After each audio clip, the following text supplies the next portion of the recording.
The presenting sponsor of Moon Tower Soccer is FVF Law. To find out what makes FVF different, visit fvf.law.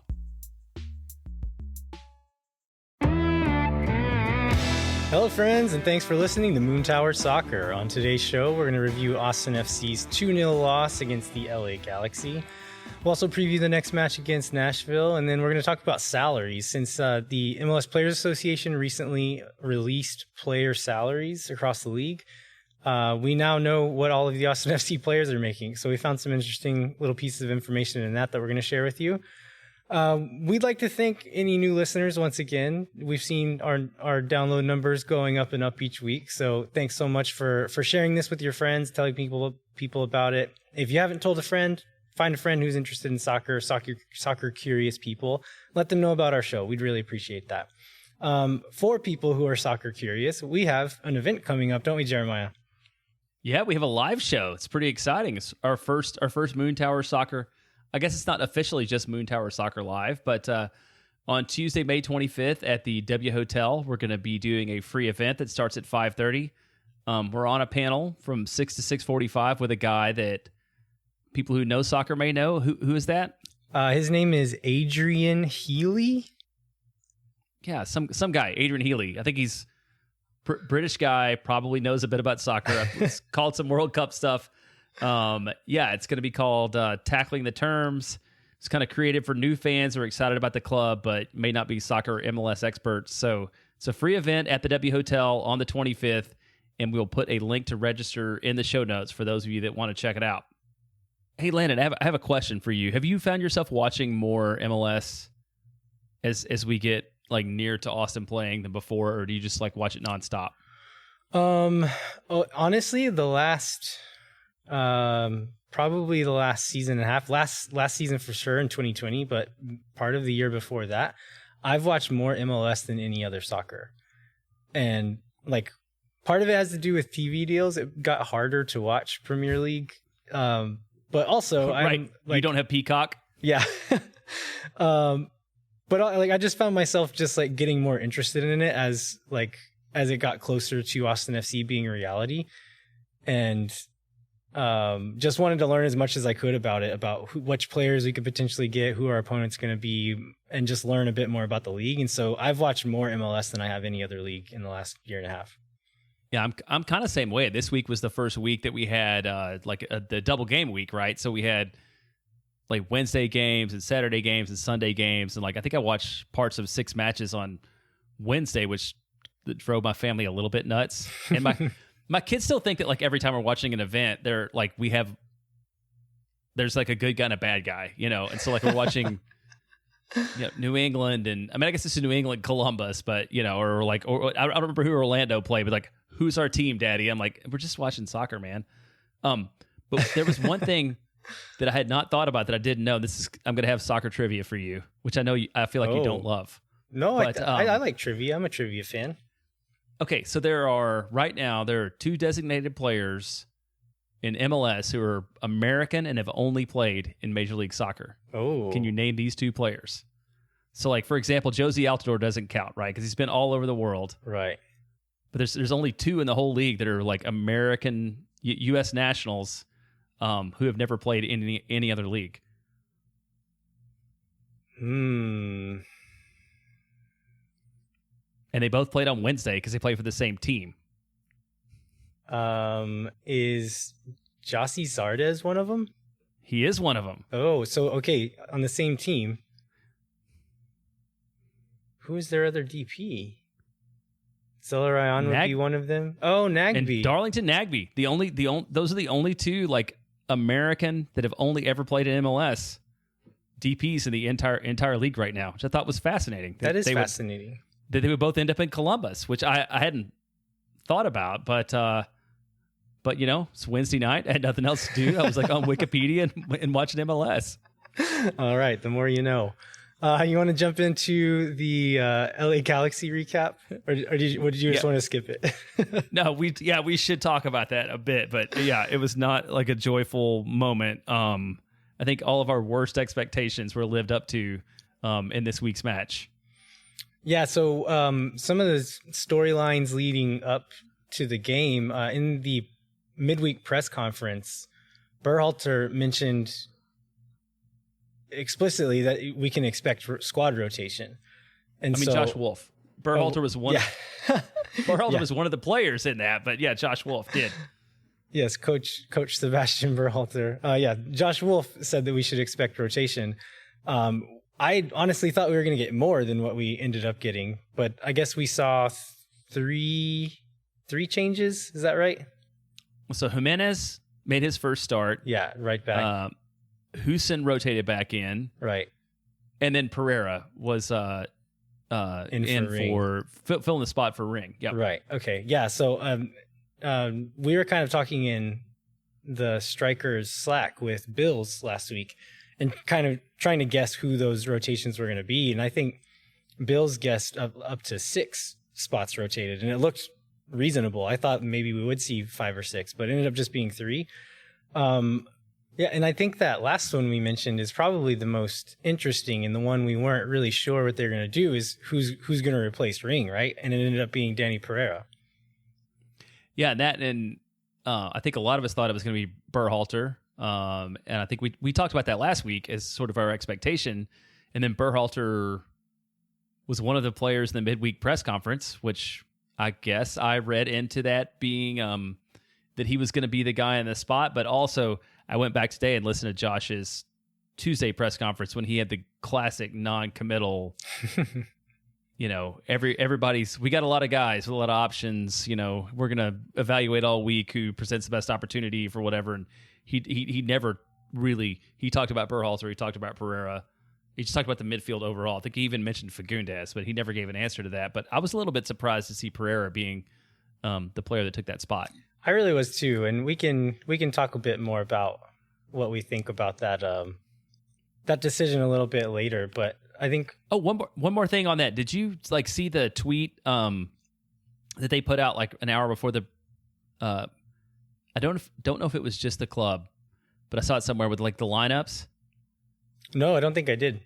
Yeah, so the first, which I don't remember where it came out first, but it was all over the place, and they had Jimenez in the midfield spot. Oh yeah, I did see Pereira that. at right back, and that confused everybody. But I knew that was wrong. Those things are just wrong too. Sometimes, right? Yeah, I did too. I was sitting next to Kako at Hop Squad, and he's like, "What is going on?" I'm like, "Oh, this just has to be wrong. Yeah. It doesn't make any sense at all." Yeah, I saw some people online reacting to it as well, and it's like, "Oh, this is a mistake putting Danny at right back." It's like he's not playing right back. He's not right back. Yeah. But yeah, I thought that was interesting too. All right, so let's jump into kind of the major moments of the game.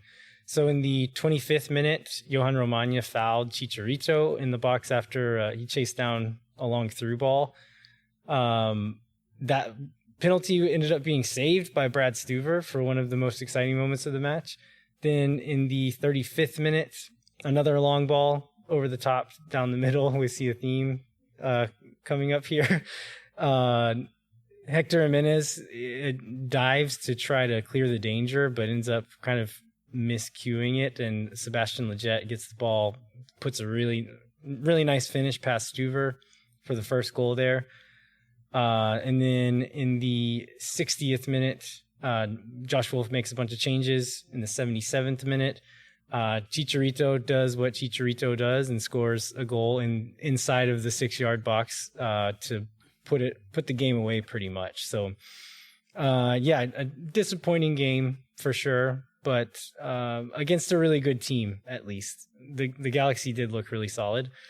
Going back to that Stuver PK save, so looking at what led to that penalty, if you look at Austin's back line, the offside trap, or what they're trying to make an offside trap, Beasler steps to try to keep Chicharito on because he's doing one of these. Chicharito's famous for his movement, right? And so Chicharito does this triple fake and ends up trying to make a run. Beasler tries to step to keep him offside, but he doesn't see behind him where Romagna has dropped 3 or 4 yards to try to track Grandsir, who's also making a run. And so Beasler essentially just puts himself in terrible position, and once that ball is played, he has no chance. And so Chicharito is chasing the ball down. Romagna is able to catch up to him and puts in a tackle right on the edge of the box, but definitely inside of the box. Did you, after watching the replay, did you think that was 100% a foul, or did you ever have any doubt about that one? I felt like it was the right call. I mean, it's one of those that can go either way in a situation, but like once it happened, I'm like, yeah, I mean, I can see that. I was not upset about that at all. Did you have a different opinion on watching it? For a second, I was convinced that it shouldn't have been a foul. After watching it a few times, I think depending on, it's one of those like how you interpret the rule, because Romagna did touch the ball. If you watch the ball, Romagna swings his leg and the rotation of the ball changes a little bit. So I think he like puts a toe on it essentially and then takes Chicharito out. And so some people say like, oh, if you get the ball and then make a foul, it's clean. I don't think that's necessarily so clear cut. He definitely got much more of Chicharito than he did the ball. And so I think it's a fair penalty shout, but I've seen calls like that not get made before as well. In any case, I'm not going to complain about that one. I think that's one of those ones that Romagna is going to pick up too, just because he's like a big physical guy, and the refs are going to interpret action, and he's probably going to get more of those going to go against him than maybe it would otherwise if he wasn't like such a hulk of a dude. You know, if you swing a tree trunk leg at someone, it's gonna knock him over. Yeah. So Chicharito ends up taking that penalty. It's a decently well-placed penalty. I thought maybe he could have either put it a little higher, a little lower, but it was right off the upright post. Stuver makes that dive, guesses the right side, gets completely outstretched, and gets a really strong hand, just one-handed save with his left hand there. I thought it was a really nice save by Stuver there. Yeah, that was really well played, and it was like a good celebration too. Like it's like the fist pump afterwards. Yeah, it was cool. Yeah, and every watch party went crazy. Yeah, that video from Armadillo Den was amazing. The Los Verdes had kind of made their main watch party, the Armadillo Den, in way south Austin, and there's a video. If you haven't seen this, listeners, find this on Twitter. But it was pretty fantastic to see this whole place that's full of Black and Verde just erupt in celebration. It was pretty awesome. And this led to Mark Turner on Twitter suggesting that a new nickname for Brad Stuver should be Stu Verde. It's what do you think about that one? I kind of like it. It's kind of nice. It feels weird to call. I don't know. It's like funny to call like Brad Stuver, who I love. Brad Stuver. He's a lovely person, a great human being, but he's also extremely white. And so to have like a nickname that's partly in Spanish just feels a little bit weird to me, but I do like the name overall for sure. Yeah, that works too, I think. And the other Brad Stuver point this week is somebody was talking about how his hair never moves, and I think somebody on Twitter tried to get him to answer what his product of choice was. Yeah, and his lips are sealed. Very specific. Yeah, his lips are sealed. He's not going to reveal it. All right, let's move on to that second goal, Sebastian Lletget. This is, again, a long ball over the top from a center back. Lletget's running through, runs kind of down the center, but Jimenez is in a position to where he can kind of track and catch up to him.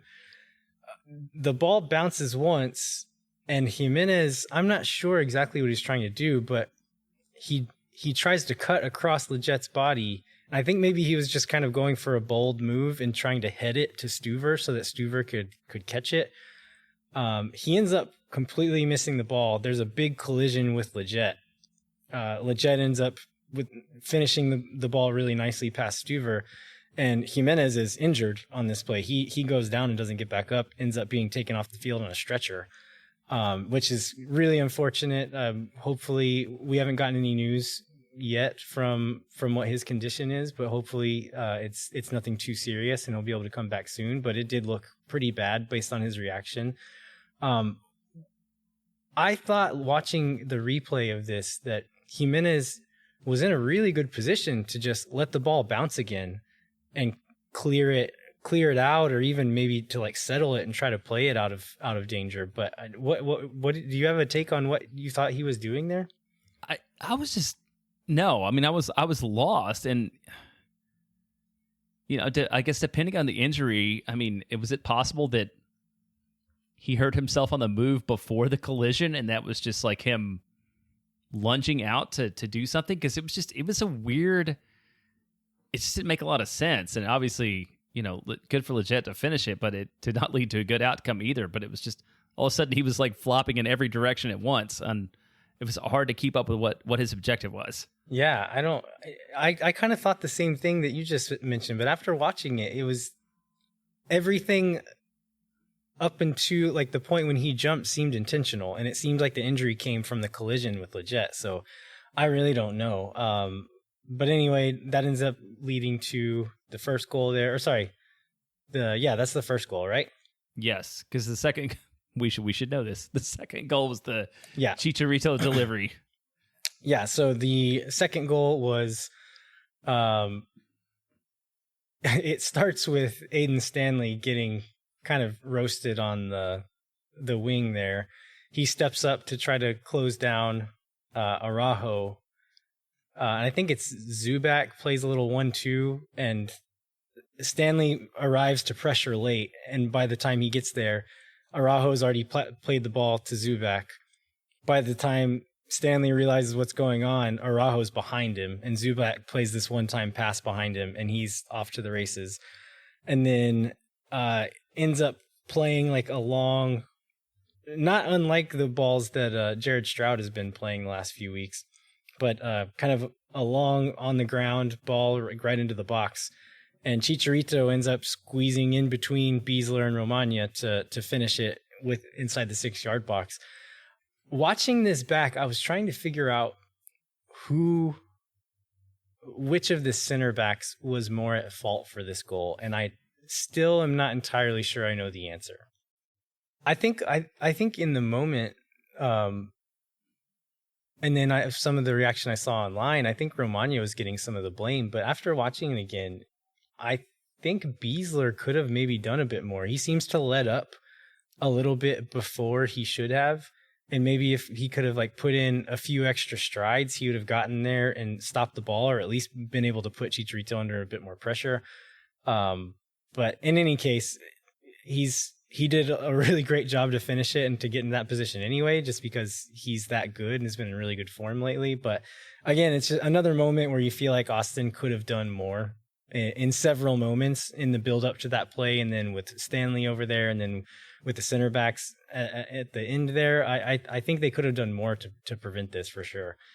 So this week we again asked folks questions from Twitter. I think one thing that was interesting from the account is that a lot of the questions were more, I guess, like broader and philosophical. I didn't feel like very many of the questions we got today were really specifically about the LA Galaxy game, but kind of what it meant in the context of things. So I think we can go through those and sort of do our best to answer that. And I think before we started recording, we were talking about these, and there's a lot of unknowns that we don't quite get yet, and maybe there's questions that we can ask Josh Wolff next week.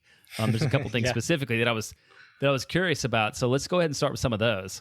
So yeah, the first question we have here is from Kevin Morris, and he's quoting Joseph Lowry tweet.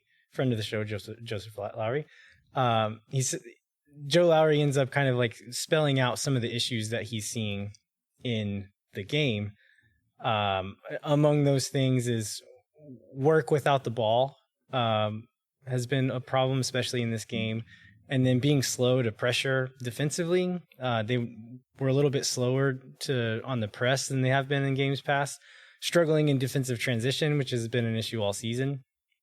And then crooked offside lines, which is a thing that we mentioned in that first goal. And Kevin Morris quote tweeted this and says, on a scale from quite important to extremely important, how important is it that the team address these issues ASAP? And this is, like you mentioned, we were talking about this one beforehand, and I don't know how urgent are these things, and like what are the things exactly that need to change? Is this a tactic shift? Is this a personnel shift? How do you see that? How important is it that we fix these immediately, or is it okay to play the slow game and kind of let things work themselves out over time? I mean, for me, I think the defensive transition one is the one that seems to be the most evident and the one that leads to issues. And I think that's the one that leads to like our weird X goal numbers and like Brad Stuver leading the league in saves, and the fact that he's been our man of the match the last 2 matches that we've lost, right? Because Brad Stuver's the person who kept it competitive and kept these things from getting worse. And just, I don't know how you fix those issues given the talent we have in the field, or if it's just something else. Do you have a perspective on this? Yeah, so you referenced another Twitter question we got. It was from Samuel Mintz, and he says, we got to talk about the defense. Stuver is phenomenal, but opponents are at 2.2 expected goals per 90, which is the second highest in MLS. And then the third highest is at 1.84, so significantly lower than ours. And then 3.4 crosses into the box per 90, which is the fifth worst in the league. So I think kind of tying these questions in together, I think if it's a tactical change, it's essentially either needs to be a tactical change or a personnel change. But if you're going to play this attacking and like live and die on these transition moments, you have to be able to finish chances. So I don't think we score enough goals to be living this dangerously at this moment. And so either Josh Wolff needs to change his tactics and be a bit more conservative until we can bring in the personnel who can do these things, or we need to figure out a way to start being more productive in the attacking half. If we're going to give up this many goals and this many shots, we have to score some, and that's not happening right now. Yeah, and the other thing it leads back to is the last match and a little bit more, against Minnesota, Alex Ring by himself made the transition, right? I mean, you think of like all the balls that he, all the turnovers that he created, in the offensive end, and, just without him, what is a concern becomes like a major, major issue. Yeah. And I just don't know if you can put that much, I don't know if you can put that much on one guy, because he's going to have to skip some matches, hopefully he doesn't get another red card. But I mean, I think that these struggles really highlight how key he is to the way that to pulling the strings in the entire system from like back to front. Yeah, and it seems like all of our Twitter questions are kind of tied in together. But Chris Bills asked a question on Twitter and referencing an article that he wrote, which kind of ties together the theme of this article, which is it time to dial things back or keep rolling the dice? And so I think one of the things, when he mentions rolling the dice, I think one of the ways he did that is by playing Pereira instead of Berhalter at the 6. Pereira is a really dangerous attacking player, creates stuff out of nothing with his smooth dribbling and pretty good passer of the ball as well. But he's not the tempo setter that Ring is. Ring will play simple passes, but he receives and gets rid of it really quickly. And just everything moves through him. And that was not the case with Danny playing there in the midfield. His most dangerous moments were when he was able to kind of move forward and dribble at people. But that's not what Austin wants their 6 to do. It's not what Wolff wants his 6 to do. And I think that's a thing that Berhalter would have done a better job of. You trade some stuff off there, but I think Berhalter is the more conservative option because he plays 6. That's the position he plays. And with Pereira there, you saw Pochettino ended up having to drop deep and really wide really often. And so you are not only had Pereira out of his best position by being at the 6, in order to supplement that, you're having to move Pochettino out of his best position as well. And so it ended up being where Fagundes rarely even touched the ball. And so it just kind of threw everything out of whack. And so, yeah, Josh, after the game said Danny had a pretty fair game, which is about as negative as I've heard him talk about anybody, and very clearly mentioned this is not his preference to play there, and he was like making the best of a bad situation. So I feel like maybe we got a little bit of an admission out of Josh that might not have been the greatest idea in the post game press conference. Because they did have more energy and movement when they made the subs. Yeah, so I think the 60th minute was when the subs came on, and the goal was in the 70-something minute. In that little stretch, that was some of the most dangerous we looked in the whole game. And it was when Pereira was moved forward and was in his more comfortable position. He's more dangerous in that area. And then Berhalter was in there like kind of more of a tempo setter. And then Danny could kind of do what he was doing, and Pochettino can do what he's better at, instead of having to be a part of that buildup, to have someone who knows that number 6 position to kind of set that tempo for these other guys to be a bit more creative. And so I think in an attempt to be more attacking, he ended up making us less attacking, if that makes sense. Yeah, I would agree with that. That does in some way. We have another question from Tony, TFO Photos on Twitter. He says, when do we start putting Wolff in check with the way he has been subbing? And so I thought this was an interesting question. So I actually responded to it and asked him which specific subs he had a problem with. And he specifically mentioned bringing off Fagundes for Berhalter.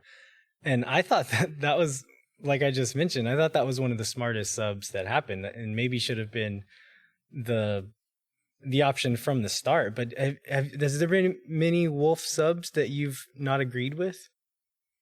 Or have you seen anything online of other people mentioning things that they didn't like? Yeah, the things that I've heard from people online, they talked about not liking were how early they subbed. That goes even back to, gosh, I guess even the first game, right? When, is that when Cecilio and Pochettino both came off, and people are like, oh, well, you sub your DPs off, early. But what I've heard some criticism of is that there's like the subs he takes around the 60th minute, and that the starters should be allowed like more time to establish themselves before they come off. But it's also something I disagree with, and I think you do too, because we talked about it before. I've got no problem with that. I mean, especially in those first few games, it's really early in the season, so not everybody's 90 minutes fit yet. But also we're playing a really high tempo game and pressing really high. And so in order to keep that up, I think some of those changes are necessary. And then especially when you have some of these changes that he's making, it's not a huge drop off a lot of times. I mean, with Pochettino, I think a lot of that had to do with fitness. He just hadn't played in a long time and needed to kind of build up to being able to play longer stretches. But when you've got Stroud and Redes playing in the same position, you don't lose a ton by moving one of those guys in and out. And so I'm fine with having one of them 60 minutes and bring the other one in that can keep just running and pressing. So I've honestly, I think my only criticism of substitutions so far is, we talked about it last week against Kansas City after the red card. Maybe he went a little bit too defensively too soon. Other than that, I've honestly been pretty happy with Josh Wolff's substitutions. Yeah, me too. And I think it shows that it's one of the things, and this will be a comparison to Nashville, which we're going to talk about because that's our next match. But I don't feel like our first 11 is necessarily the strongest 11 in the league, but the next guys in are almost as good, right? I feel like we're a deep team. Like, we don't have as much high end talent as other clubs have, but we're a deep team, and that's where you do want to sub more to take advantage of that, because you're not losing anything by bringing in your reserves. Absolutely. One other thing that I wanted to kind of bring up that I'd heard online is some people talking about starting Jimenez over Lima. And I heard this a couple of different times, saying that they started Jimenez as a more defensive option. And I see that exactly opposite. I think Lima is an excellent defender, and seeing what Jimenez was able to do in this game, I think maybe he's the better option going forward. I think Lima's passing and kind of decisions on the ball have been a little bit suspect all season, but he's been really solid defending so far. And so I thought that was strange that people thought that they're intentionally playing Jimenez to be in a more defensive setup. But I think that comes down completely to rotation, right? Because Nick Lima, Jan Romagna, and Brad Stuver were the only three players that have played every minute this season. And so it has to just be rotation, right? Yeah. It was time for it for sure. And and Josh signaled that when he talked early on about earlier in the week about the need to rotate players in. So I think that one had to be seen coming. All right, and one more question before we finish up is from Aaron or Corey, which is his name on Twitter there. He said the Verde keeper kit showing up in the Austin FC team store and how stoked we are for Brad, the leader of the Release the Keeper Kit movement. We're actually, what do we want to say about that, Jeremiah? Well, we're very excited for Brad. I believe they sold out of Verde keeper kits today. So clearly, he showed that there was, he and others showed there was a lot of interest. I think I will miss his 53-part series or whatever it is now of Twitter videos. But we're actually going to have Brad on next week to talk a little bit about the keeper kit, the relationship they've developed with the Stuvers. He and his wife both, and then also he's one of the leaders of the NashVerde trip, so we'll get a on the ground report from what happens in Nashville from him next week. Yeah, that you have that to look forward to, the saga of the Verde keeper kit. So what's your overall takeaway of this game against LA Galaxy, Jeremiah? I felt they were flat. I mean, it was tough. It was the end of a long stretch. It never really felt like they were a huge threat to win. I thought maybe at some point we might get a fluke like counterattacking goal and pick up a draw. But we talked last week about sort of the difficulty of the second half of this road trip and how we shouldn't expect too much from it. And I think last week we talked about 4 points out of these 4 matches being good. And I think this reinforces that we should still feel that way, because if we're going to pick up a win, it's probably going to have to be this week out of that trip. Yeah, for sure.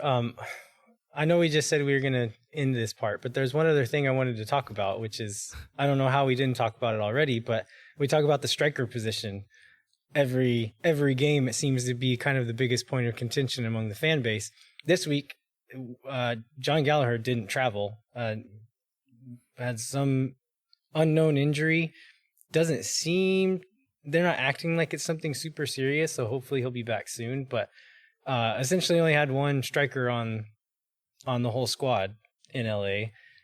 They ended up taking off Husin around, was that in the 60th minute or was that later on in the game? It was a little bit later.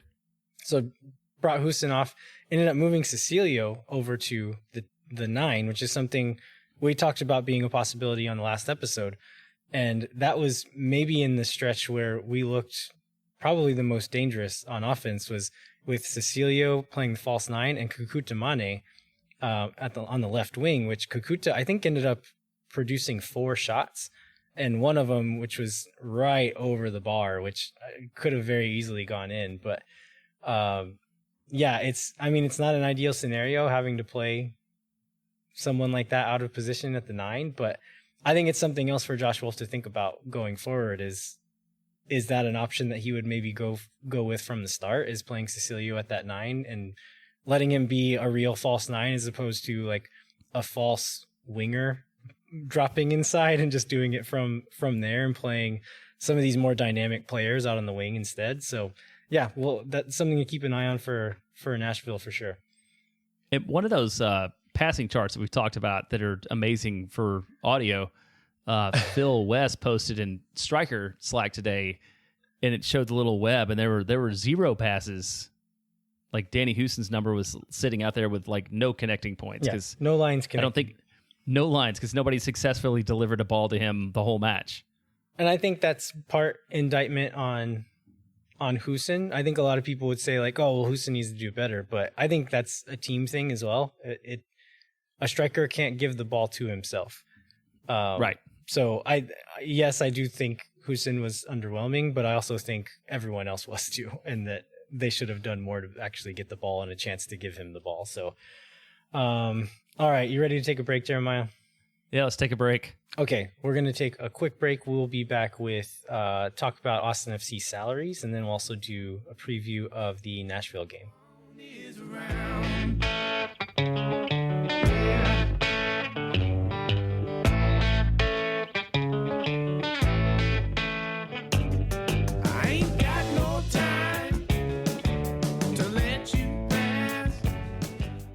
Moon Tower Soccer is brought to you by our friends at FVF Law, the official injury lawyers of Austin FC. FVF is a different kind of personal injury law firm dedicated to community, transparency, and client education. You can go to fvf.law to find out more about what makes FVF different and why understanding your legal options can dramatically change the outcome of a case. Once again, that's fvf.law. All right, we're back. And before we jump into salaries and the Nashville game, there's a few other bits of Austin FC news that we wanted to get to real quick. The first of which is Freddie Kleeman and Brady Scott. It was announced that they're both going out on loan to USL teams for the rest of the season. Freddie Kleeman's going to join Birmingham Legion, and Brady Scott's going to Memphis 901. What do we think this means, Jeremiah? Well, I think that Scott is the least surprising news for sure, right? Because we've got, up to this point, we have, 5 goals? 5 keepers up, I think, that we had training with the team.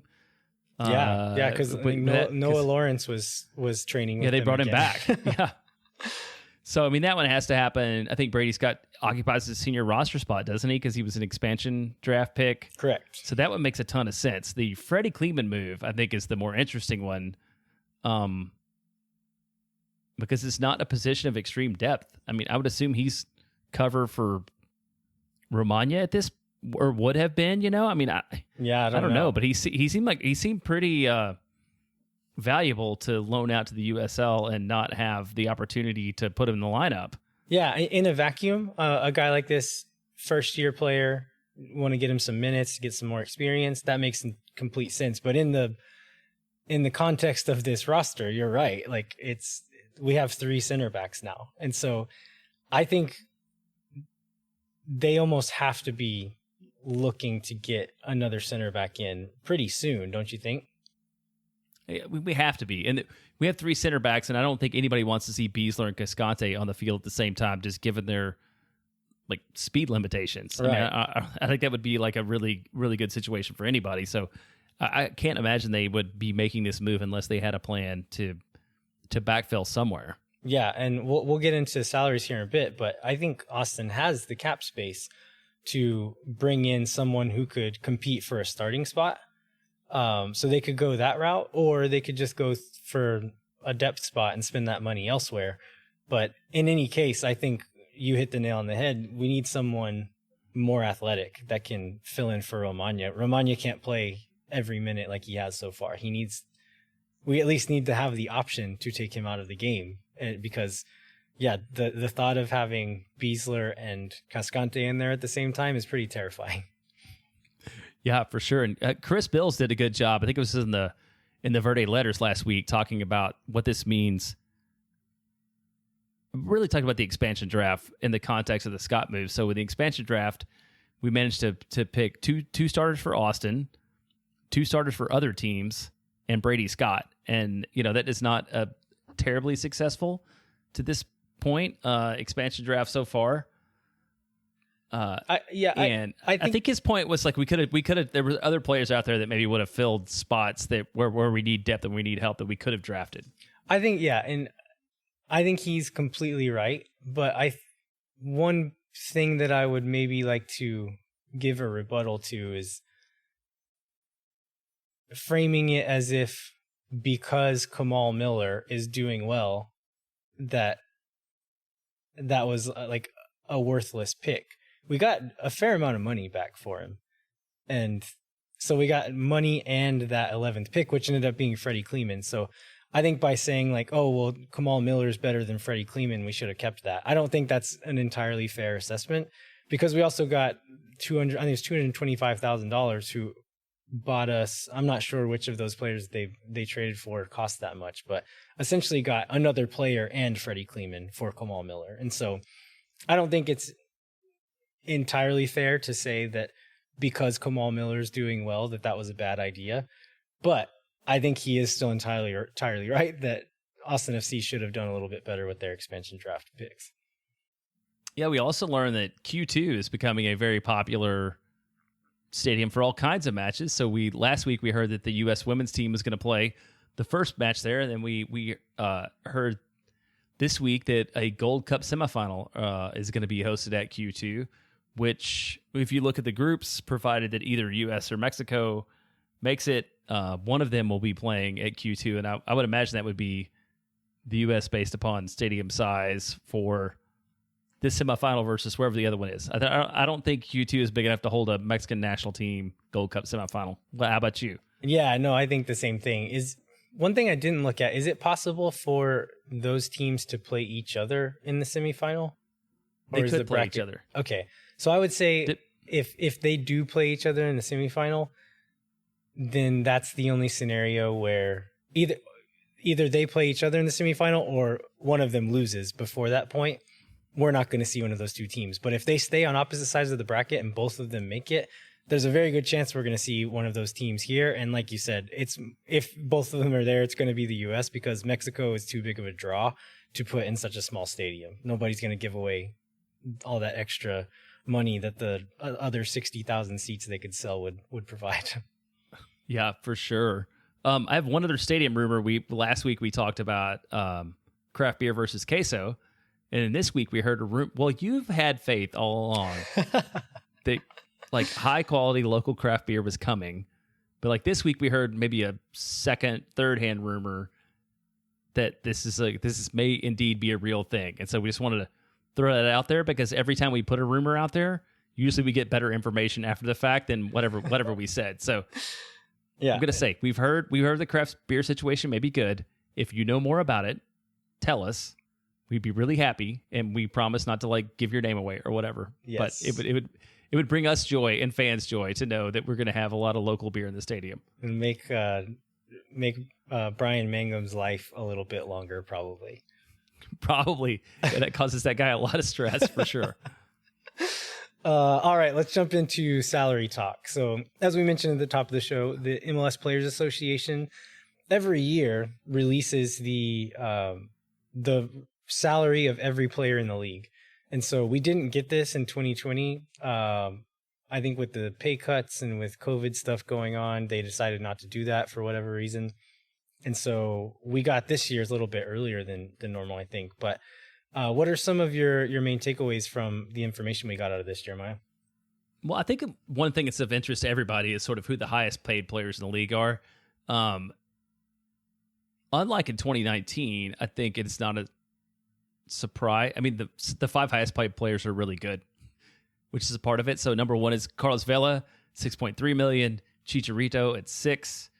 Gonzalo Higuain at 5.8. Pozuelo at 4.7, and then Joseph Martinez at 3.9. I mean, those are all household names and players that are contributing a lot. Although I guess Chicharito is doing that this year. Maybe last year we might have had a different opinion, but you totally understand why he's one of the highest paid players in the league. So, I mean, it's a good list. I wasn't surprised by who was on it. Honestly, I was a little bit surprised that some of these guys, like Joseph Martinez, is probably worth more than the 3.9 million. But it's a good list of players. So I see that you have written only one American in the top 25 players, and I was just another piece of trivia. I was trying to think of who that was. Who is that American? I don't think I know. That would be the 6th highest paid player in the league. Hold on, is Josie Altidore. Oh, okay. I was gonna guess Michael Bradley, but his contract ran down a couple. Yeah, years Bradley's ago. he's not even a DP anymore. He's a TAM player. He would have been probably top 5 before that, though, right? I think he was making 4 or 5 million or something like that. Yeah, Bradley was, and there was the guy from Chicago. Schweinsteiger. Yeah, Schweinsteiger was in the top 5 in 2019, and and that's where there's moving Pozuelo and Higuain and definitely makes it an improvement, I think, in terms of like the highest paid players. So as far as like the spectrum of the league, where does Austin FC sit as far as their overall spending? Out of the 27 teams, they sit in 26th, I believe, right? Vancouver was at the bottom, and then Austin was the second lowest, and then Philadelphia Union is the third lowest, which shows that salary does not necessarily lead to results. Also, Inter Miami being having the highest salary bill in the whole league also proves that out too. So if you look at the top 5, it's Inter Miami, Toronto, Galaxy, Atlanta United, and FC Cincinnati, which is just like fully embracing team chaos. And then Austin was at the bottom along with Vancouver, Philadelphia, Houston, and the Rapids. So it shows that money isn't everything, I guess. That's what I get out of that. I think looking at that ranking, I think a lot of people might assume that means like Austin's being cheap. I think there's a little bit of that to it. If you look back at Precourt's teams in Columbus, as far as like bang for buck, those Columbus teams were probably the best in the league as far as like a relatively low roster spend, but putting together a really quality roster. That was kind of what Precourt did there. He's publicly said that they aim to be in the top third in spending right now. Honestly, they're one big DP away from doing that, right? And so I think part of us being so low is the being an expansion team, having fewer players than a lot of these teams do. And then also we've got one DP slot to fill. And then we'll get into this in a second, maybe 2 DP slots that we could potentially fill this year. And so there's still quite a bit of money to be spent this year, not even going forward, but this year there's a fair amount of money to be spent. And so I could see by the even by the end of the summer, us being in the top half of the league on this chart, if not higher than that. Yeah, and even our DPs, Cecilia and Pochettino, relatively speaking, are not insanely expensive. I mean, Cecilia was the highest paid player, but I think he was maybe like 28th or 30th or something overall. So it's not like we've got, even our 2 DPs are like super high paid DPs. So that gives us a lot of room to grow. Yeah. So getting into the Austin roster specifically, what were some of the other things that stood out to you? Not surprising that Cecilia was the highest paid player. Danny Houston making $720K, I think, which made him like third on the roster, I think. Was a little bit, I think he's third. A little bit surprising given the results. I was really surprised that Romagna made $420K this year, which was among the top 5 or 6 salaries in our club, just because he was just a guy. I mean, he's good, but it's not like he was somebody they scouted. I mean, they Claudio and Josh needed to put Rodney and Cecilio somewhere, and they were on Guarani, and then they found this guy who was really, really good and gave him a bunch of money. And so God bless his agent for doing that job. It's the same agent as Rodney, I think. Is that right? Or does he have is he an eagle eye? No, I think so. Guy? I think he and Rodney have the same agent. Yep. So yeah, that's interesting too. I think my biggest takeaway from this is looking at Pochettino's salary, which is what it ended up being like 642,000 or something like that.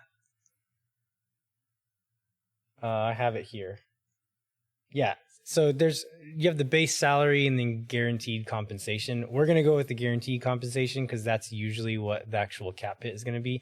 Pochettino's guaranteed comp is $642,447. So although he is a DP, he's essentially a DP in name only because there are 3 or 4 other players on the team that are making more money than him.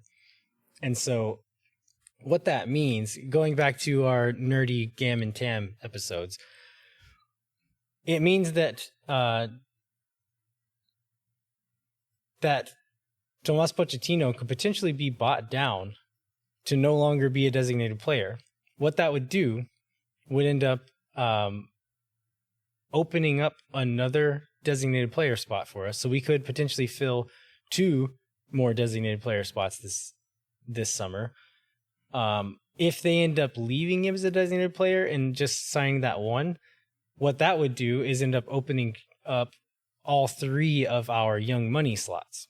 And so what we thought was maybe 1 or 2 spots that were going to be available for the summer could really end up being 3 or 4. I'm not saying that we're definitely going to sign 3 or 4 players, but the options look a lot better now as far as like how they could structure this roster, how much money they could spend, how big of names or higher profile players they could be bringing in.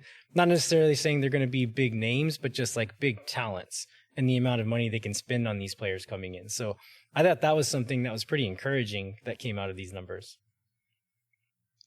Yeah, and the other thing on the bottom end, I think Stroud, Gallagher, and Mane which think is a little bit surprising, are all minimum salary players at 81,300, whatever it is, which they're getting great production out of those guys at that amount of money. That is, some of those are really surprising. So going back, if you listen to our Gam and Tam episode, I made a spreadsheet and essentially guessed how much all of our players were making. I went back and put the real number next to my estimates.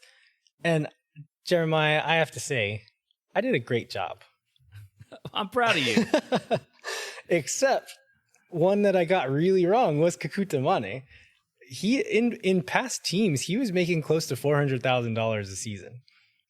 And he's making $82,000. He's on essentially senior roster minimum for Austin, which that alone is like Claudio Reyna earned his paycheck this year by getting some of these guys on minimum contracts. Because we're getting a lot of production out of guys who aren't making very much money at all. And so those are things that probably aren't going to stay that way forever, but it's amazing that we got those guys on those kinds of contracts this year.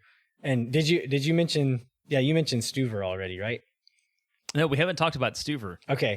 And we wondered where he slotted in, because I think in 2019, he was around, I think 100,000 or so. Yeah, like 100 and something. Yeah. And we thought, we didn't know where he would be. We obviously knew he was going to make less than Tarbell, but he has proved to be of good value too at, I think it's 160 in guaranteed compensation this year, which is honestly a little more than I thought it might be. Yeah, and I think it was lower in New York than that. But I mean, if you're bringing in a guy to compete for a starting spot, he's probably going to expect a little bit of a raise, especially he's 29 when they signed him. So I think that it makes sense and it's fair, but definitely has earned that paycheck this season with his performances so far. And I've heard a lot of people say like, give him a pay, like give him a pay increase this season. I was like, well, it doesn't really work that way, but if he keeps it up, because he's probably not on a very long contract. I would guess 1 or 2 years. And so that's it. That's the thing we don't know is like the length of any of these deals right now. Right. Yeah. So some of these guys who are on these minimum contracts, if their contract is short, then it might be tough to keep them around on that same kind of money.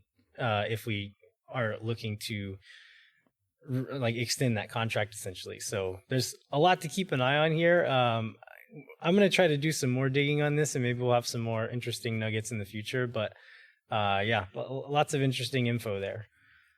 And I think one thing that's just weird, and it's no fault of those guys, is like, Schoenfeld and maybe Segura both are not going to play this year, and they're both over 200,000.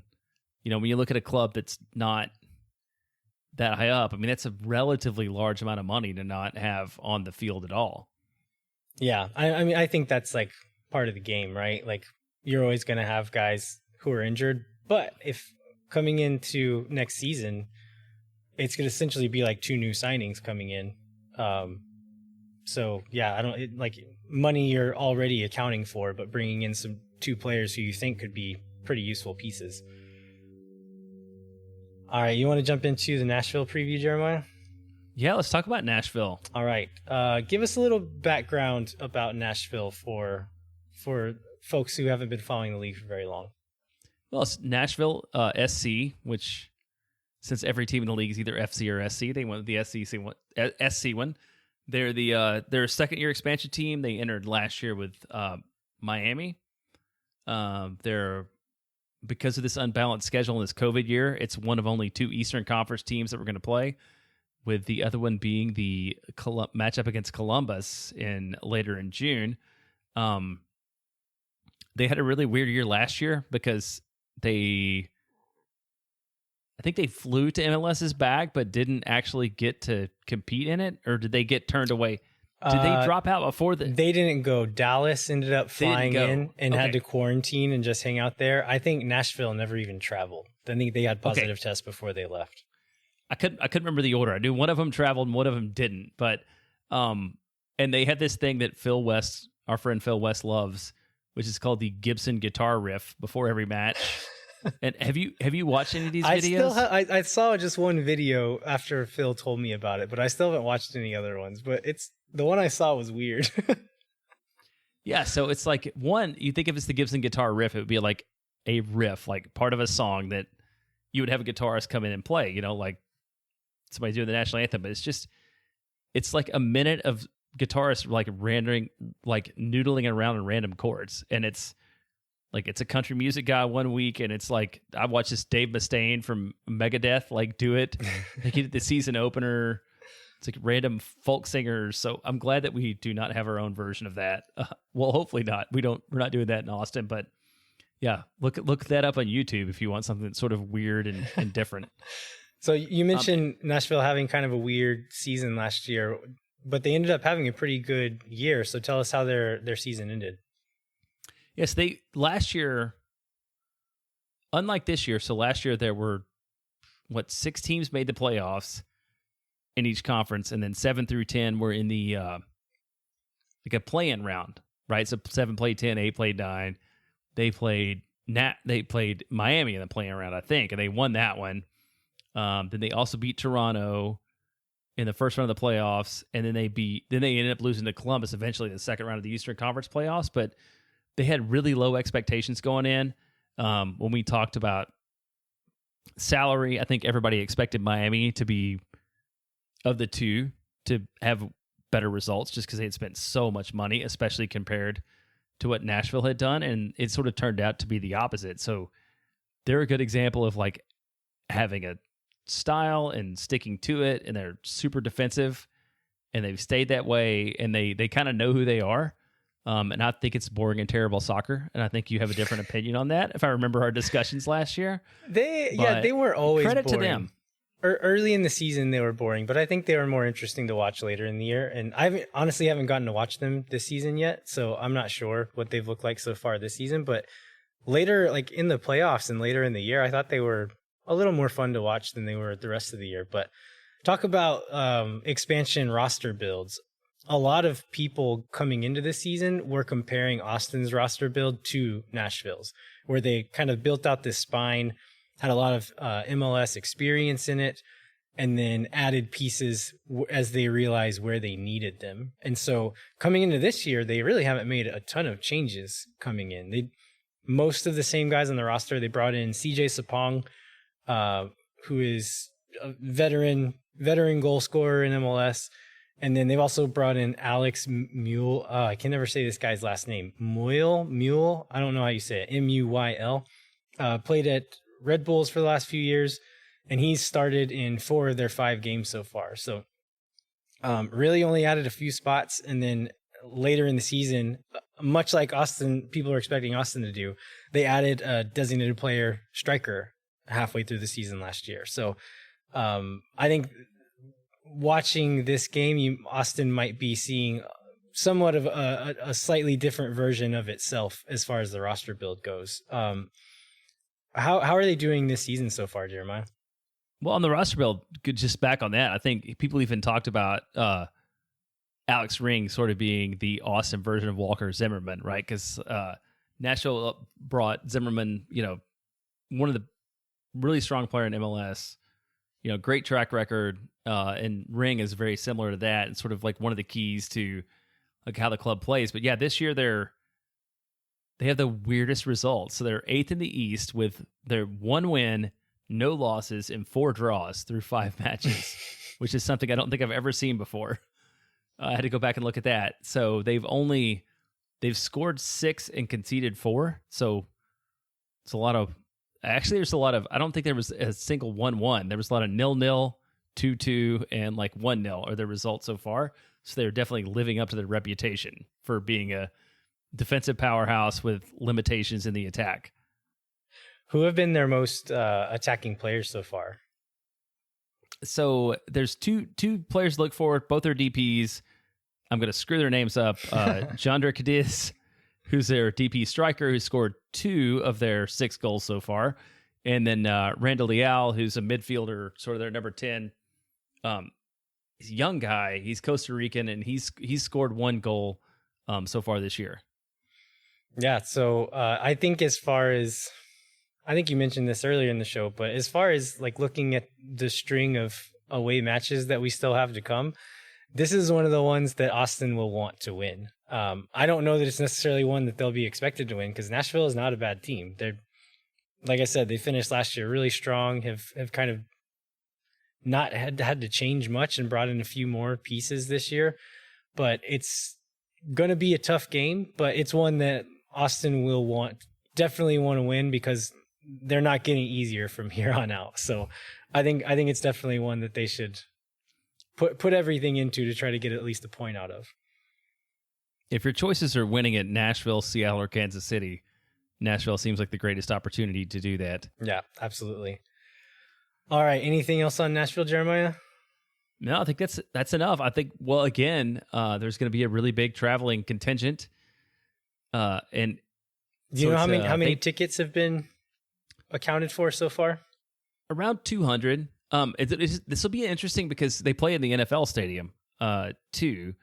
So there's going to be, there'll be the fans will be the lower bowl of like a probably pretty giant stadium.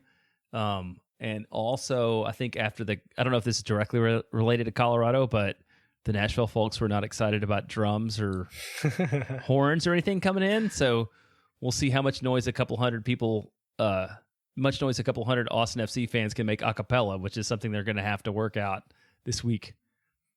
Yeah, that'll be interesting to see, but it's going to be a lot of fun to see that much Verde in a stadium again for sure. All right. Before we wrap up, we'd like to remind you to rate, review, and subscribe wherever you get your podcasts.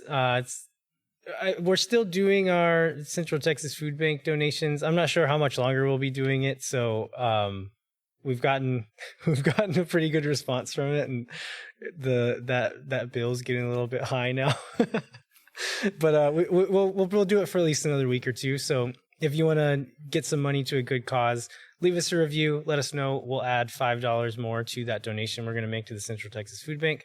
And then you can let us know your address, and we'll send you some Moon Tower Soccer stickers as well. If you want to continue the conversation, send us questions that we'll try to answer on the show, anything like that, find us on Twitter, LViajero87 and JBentley_ATX. And you can also find us at Moon Tower Soccer on Twitter and then at Moon Tower Soccer on Instagram. Come find us and get in on that conversation. Also visit the Striker Texas website. Jeremiah, what's a good story that folks should look for this week? Chris Bilzer wrote a really good story about Roma Desai, who is the only fan, probably the only person not officially associated with the team other than Chris, who has been to all 5 Austin FC matches. So Roma's been on the road. Roma's planning on going to Nashville. I think Seattle might be, depending on flights and ticket prices, might be the streak breaker for her on that. Yeah, Roma. I got to spend a lot of time with Roma in Minneapolis, and she's excellent. So yeah, definitely go check out that story. Thanks so much for listening. We'll be back in 1 week with a new episode of Moon Tower Soccer, where we will review the Nashville game. Hopefully, we'll be reviewing a victory, and then we'll also preview the upcoming match against the Seattle Sounders, and then any other Austin FC news that breaks in between. Until then, I'm Landon Cottom. I'm Jeremiah Bentley. We'll catch you next time. Is around.